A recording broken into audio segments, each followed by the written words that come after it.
కాంగ్రెస్ అధికారంలోకి వచ్చాక పాలమూరు రంగారెడ్డి ప్రాజెక్టులో తట్టెడు మట్టి ఎత్తిపోయలేదని తెలంగాణ జాగృతి అధ్యక్షురాలు కవిత ఆరోపించారు.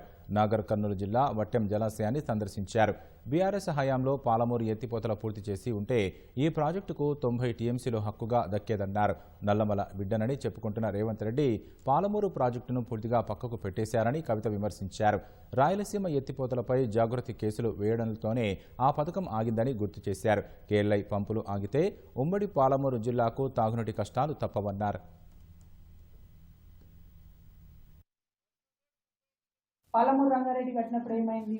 ఏదైతే అంతకుముందు ఎక్సెస్ ఉన్నాయో 45+45 90 టీఎంసీ కడుతున్నామని బీఆర్ఎస్ గవర్నమెంట్ మొదలుపెట్టినటువంటి పరిస్థితి. అయితే కాళేశ్వరం ఉరుకులు పెట్టిందో అట్లా పాలమూరు రంగారెడ్డి ఉరుకులు పరుగులు పెట్టుంటే ఈ పాటికి రిజల్ట్ వేరేగా ఉంటుంది. తెలంగాణ వచ్చిన ఈ 12 ఏళ్లకు కేవలం 6.5 లక్షల ఎకరాలకు మనం నీళ్ళు ఇచ్చాం. ఇది కరెక్టేనా? దాన్ని మనం ఏమందాం?